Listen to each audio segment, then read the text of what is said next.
भाग्योदय सर्व मंगलकारी श्री गणेश व्रत कथा। एक बार सौनक आदि 88,000 ऋषियों ने शास्त्र वेत्ता सूत जी से पूछा कि हे सूत जी महाराज, सभी कार्यों की निर्विघ्न समाप्ति किसी प्रकार हो, धनोपार्जन में कैसी सफलता मिल सकती है और मनुष्य की पुत्र सौभाग्य एवं संपत्ति की वृद्धि किस प्रकार हो सकती है, पति पत्नी में कलह भाव से बचाव, भाई बहन में परस्पर विनम्रता से अलगाव तथा उदासीनता से अनुकूलता कैसे मिल सकती है, विदुपार्जन, वाणिज्य, व्यापार, किसी कर्म एवं शासकों को अपने शत्रु पर विजय प्राप्त करने में कैसी सफलता मिल सकती है, किस देवता के पूजन से मनुष्य को अभिष्ट की प्राप्ति हो सकती है। सूत जी ने कहा कि जब कौरव पांडवों की सेना युद्ध हेतु सर्वज्ञ हुई तो कुंती नंदन युधिष्ठिर ने श्री कृष्ण जी से पूछा कि हे कृष्ण जी, आप बताइए कि किस देवता की आराधना से हम निर्विघ्न विजय प्राप्त कर सकेंगे। श्री कृष्ण जी ने कहा कि आप देवताओं में प्रथम पूजित श्री गणेश जी की पूजा कीजिए, उनकी पूजा से आप अपने राज्य को पा जाएंगे, यह निश्चित है।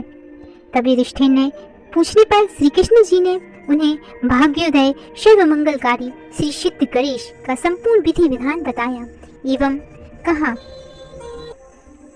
त्रिपुरासुर को मारने के लिए त्रिशूलधारी महादेव जी ने वक्रानुसार के विनाश करने के लिए इंद्र ने, अपने पति गौतम मुनि की प्राप्ति के लिए अहिल्या ने, नल की प्राप्ति के लिए दमयंती ने, सीता जी की पुनः प्राप्ति के लिए रघुनाथ जी ने, सीता जी के दर्शनों के लिए हनुमान जी ने, गंगा जी को लाने के लिए भागीरथ ने, समुद्र से अमृत निकालने के लिए देवताओं ने तथा दैत्यों ने भी पहले सिद्ध गणेश की आराधना की है और अपने कार्यों में सफलता के भागी हुए थे। जब गरुड़ ने देहराज के हाथ से अमृत कलश को छीन के लाने के लिए स्वर्ग की ओर धावा किया था, तब उसने गणाध्यक्ष की ही अर्चना की थी। मैंने भी रुक्मणी हरण करने की इच्छा से भगवान गणेश जी की आराधना की थी, उनके ही प्रसाद से मैं रुक्मणी को पा गया। जब संबा दानव रुक्मणी के पुत्र प्रद्युम्न को प्रसूति का ग्रह से ले गया, तब मैंने और रुक्मणी ने श्री सिद्ध गणेश की पूजा की। उसी के प्रताप से हमको प्रद्युम्न फिर प्राप्त हो गया। जब सांब को कुष्ठ हो गया था, तब उस समय उसने अपने कुष्ठ रोग की निवृत्ति के लिए सिद्ध गणेश की आराधना की थी, जिससे उसे निरोगता प्राप्त हो गई। इसलिए हे राजन, तुम भी यदि अपनी जय चाहते हो तो सर्व मंगलकारी श्री गणेश की शीघ्र आराधना करने लगो, क्योंकि गणेश जी पूजा करने से विद्यार्थियों को विद्या, धनार्थियों को धन, जयार्थी को जय और पुत्रार्थी पुत्र का, पति की कामना करने वाली कन्या पति का, सुवासिनी सौभाग्य संपत्ति का लाभ लेते हैं।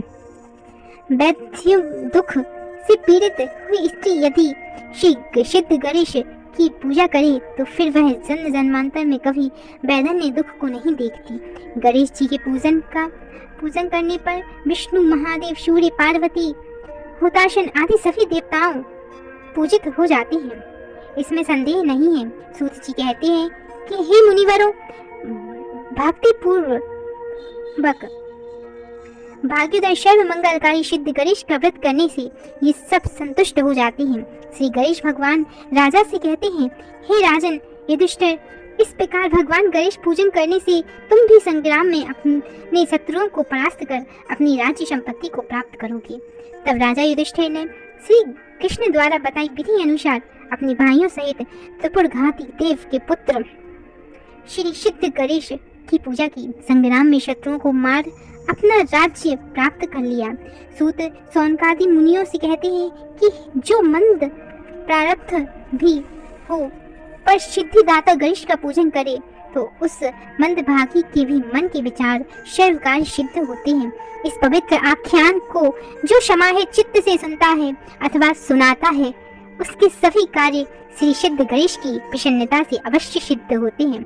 इति भाग्योदय सर्व मंगलकारी श्री सिद्ध गणेश व्रत कथा संपूर्ण।